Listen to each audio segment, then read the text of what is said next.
لوگوں کے ذہن میں ایک آئے او یہ وہ ملک ہے جو لوگ امن کی بات کرتے ہیں, جو دنیا کو مشکل موقعوں پہ بچاتے رہے ہیں, جہاں پہ خطرات نہیں ہیں بلکہ یہ خطرات کو کم کرتے ہیں دنیا میں جو خطرہ. تو یہ جو امیج ہے نا, اس کو ہمیں ٹرانسلیٹ کرنا ہے اس طرف جو ہے نا, جس سے ہماری ٹورزم بڑھے, ہماری ٹریڈ بڑھے اور انویسٹمنٹ بڑھے. اچھا جوہر صاحب, برطانیہ اور فرانس بھی جو ہے وہ ایک پلان کر رہے ہیں اتحاد بنانے کی آبِ ہرمز کو کنٹرول کرنے کے حوالے سے. آپ کیا سمجھتے ہیں کہ یہ کوئی ایسا اتحاد بنا پائے گا برطانیہ اور فرانس یورپ کو شامل کر کے, اور یہ کس قسم کا ہوگا؟ یہ کسی ڈپلومیسی کے ذریعے یہ کریں گے یا عسکری نوعیت کا ہوگا؟ اتحاد کون بنا آبِ ہرمز کو کنٹرول کرنے کے لیے فرانس اور برطانیہ. اچھا دیکھیں, میں تو یہ سمجھتا ہوں کہ اس کی ضرورت نہیں پڑنی چاہیے. یہ آبِ ہرمز کا معاملہ جو ہے ان مذاکرات کے ذریعے حل ہونا چاہیے, کیونکہ آبِ ہرمز کا معاملہ ہے کیا؟ دیکھیے, آبِ ہرمز کا معاملہ تو اس جنگ سے پہلے نہیں تھا, ٹھیک ہے. انٹرنیشنل لاء کے حساب سے یہ جتنی بھی اسٹریٹس ہوتی ہیں, یہ چوک پوائنٹس کہتے ہیں ان کو, انٹرنیشنل لاء کے حساب سے جو اس طرح کے سمندری راستے ہیں ان کو انٹرنیشنل واٹر ویز کہا جاتا ہے. کسی ملک کو یہ حق نہیں پہنچتا کہ وہ, حتیٰ کہ ان کے اگر ٹیریٹوریل واٹرز بھی ہوں, ٹیریٹوریل واٹرز آپ کو پتہ ہے کہ ان کی کوسٹ سے 12 میل تک ہوتے ہیں تقریباً, تو اس میں بھی حق نہیں پہنچتا آپ کو, کیونکہ جب یہ جو نیرو اسٹریٹس ہوتی ہیں نا, دیکھیں نا کہ اس میں اگر ٹیریٹوریل واٹرز دیکھیں تو ایک سائڈ پہ 12 میل تقریباً ایران کے بنتے ہیں, دوسری طرف اگر اتنے ہی بنتے ہیں, بلکہ اسے بھی کم, کیونکہ وہ نیروسٹ پوائنٹ پہ تو صرف یہ 23 کلومیٹر ہے, تو دونوں کے بنتے ہیں. لیکن دونوں کو یہ کسی کو بھی حق نہیں ہے کہ وہ وہاں پہ جو رائٹ ہے, اور وہ رائٹ جو ہے نا, دیکھیں وہ 2 قسم کے حق ہوتے ہیں. ایک ہوتا ہے رائٹ آف انوسینٹ پیسج, ٹھیک ہے, وہ دنیا میں ہر سمندر پہ ہوتا ہے ان کو, وہ آپ ٹیریٹوریل واٹر سے بھی گزر سکتے ہیں جو شپنگ ہے یا تجارت کے لیے یا کچھ مقاصد کے لیے نہیں گزر سکتے. لیکن یہ جو چوک پوائنٹس ہوتے ہیں نا, جس طرح یہ آبِ ہرمز ہے, یہ ایک چوک پوائنٹ ہے جہاں پہ آ کے بہت ہی تنگ ہو جاتی ہے نا گلی کی طرح. تو چوک پوائنٹس پہ تو رائٹ آف انوسینٹ پیسج کے ساتھ ساتھ رائٹ آف ٹرانزٹ پیسج بھی ہوتا ہے. جو رائٹ آف ٹرانزٹ پیسج ہے اس کا مطلب ہے کہ آپ کسی وقت بھی نہیں روک سکتے کسی بھی قسم کی شپنگ کو, ایون حالت جنگ میں بھی نہیں روک سکتے. یہ انٹرنیشنل جو ہے نا, اس کو یونائٹڈ نیشنز کی جو ہے لاز آف دا سیز جس کو کہتے ہیں, یہ وہ ہے. تو واپس سچویشن ادھر ہی جانا چاہیے جہاں پہ جنگ سے پہلے تھی. بہت سادہ ہے, اس کو جو کہتے ہیں نا اسٹیٹس کو اینٹی بحال ہونا چاہیے, کہ جو پہلے سے جو سچویشن تھی وہی ہونی چاہیے. آبِ ہرمز کو یہ دونوں جو ہے نا, ایران اس کے جو اس کی بندش ہے اس کو استعمال کر رہا تھا لیوریج حاصل کرنے کے لیے بارگیننگ اپنی یہ اس نیگوسیشنز میں. امریکہ نے جو ناکہ بندی کی یا بلاکیڈ کیا, اس کا مقصد تھا اس لیوریج کو نیوٹرلائز کرنا. تو دونوں کا مقصد یہ نہیں تھا کہ یہ اس کے اوپر کنٹرول کرنا ہے کوئی پرماننٹ.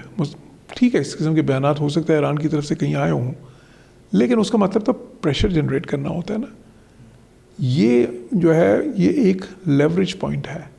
تو آپ سمجھ رہے ہیں کہ آلموسٹ انہی ڈائلاگ سے جو ہے وہ میں سمجھتا ہوں طور پر سولوشن نکل آئے گا اگر مذاکرات انشاءاللہ کامیاب ہوتے ہیں. اور دیکھیں ابھی تو مذاکرات باضابطہ طور پر شروع ہونے ہیں نا, ابھی ہوئے تو نہیں ہیں. ابھی تو انہوں نے ایڈوانس ٹیم بھیجی ہیں. ابھی جب بات چیت ہوگی پھر اس کے بعد ڈیلیگیشنز انشاءاللہ آئیں گے, پھر مذاکرات باضابطہ طور پر شروع ہوں گے. تو اس میں یہ سارا کچھ بڑی تفصیل سے ڈسکس ہوگا, نیگوشیٹ ہوگا. میں سمجھتا ہوں آبِ ہرمز کا حل انہی مذاکرات سے نکلے گا. سبسکرائب کریں اور بیل دبائیں تاکہ کوئی خبر رہ نہ جائے.